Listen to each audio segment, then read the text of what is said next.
ఇది పద్ధతి మాట్లాడు మాట్లాడు ఏం మాట్లాడుతావు సమస్య మీద మాట్లాడు సమస్య మీద మాట్లాడు ఇగో ఏదైతే గౌరవ పెద్దలు యువరాజు గారు బోయినా గారు ఆ రోజు కూడా జిల్లా పార్టీ నుంచి అక్కడ ఉండడం జరిగింది.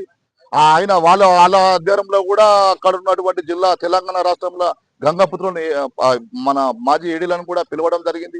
అక్కడ ఏది మన కమిషనర్ ఆఫీస్ లో మెట్టు సాయి కుమార్ ఆధ్వర్యంలో అయినా వీళ్ళకు ఇంకా న్యాయం జరగలేదు. మరి వాళ్ళు కూడా కొద్దిసేపు మాట్లాడవలసిందిగా కోరుచున్నాం.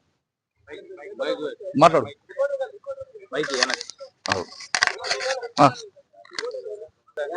అసలు ఈ రెండు గ్రామాల మధ్య సమస్య ఏంటి, దాని గురించి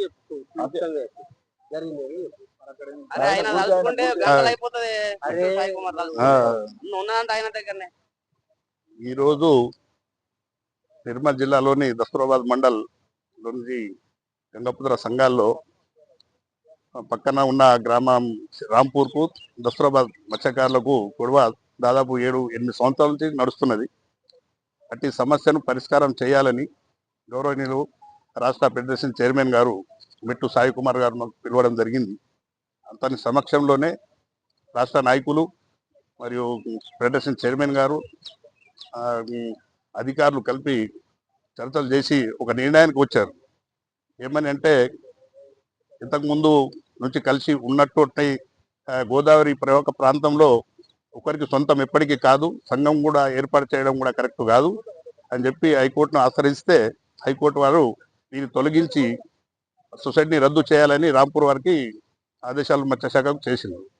ఆ మత్స్యశాఖ ఏడీ గారు ఆ ఆదేశాల అనుసారంగా ఆ మత్స్య సహకార సంఘాన్ని తొలగించి లైసెన్సు యథావిధిగా కొనసాగించాలని రాంపూర్కి దస్తూరాబాద్ వారికి లైసెన్స్ ఇష్యూ చేసింది. అయితే అదే గ్రామం నుండి వీళ్ళు చేపల వేటకు వెళ్ళాలి దస్తూరాబాద్ వారు.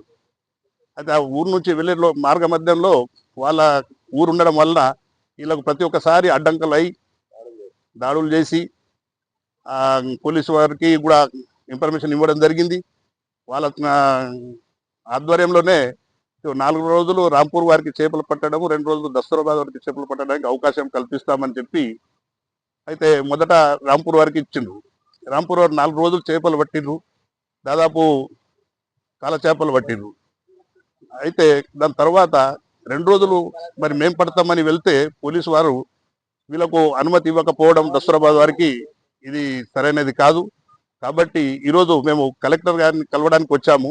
దస్తూరాబాద్ మరి నిర్మల్ జిల్లా పెద్ద నాయకులు అందరూ కలిసి వచ్చి కలెక్టర్ గారికి కోరడం ఒకటేందంటే, ఇలా గోదావరి పుట్టినప్పటి నుంచి గంగాపుత్రుడు పుట్టిండు, గంగాపుత్రుడు పుట్టినప్పటి నుంచి గోదావరిలో చేపలు పడుతున్నారు.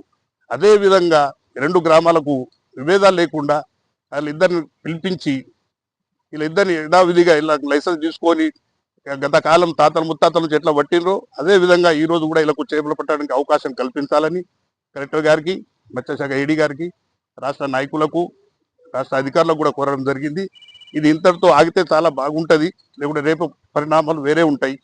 కాబట్టి అటువంటి జరగకుండా చూడాలని మేము కలెక్టర్ గారిని కోరడం వచ్చాము. జై గంగాపుత్ర, జై గంగాపుత్ర.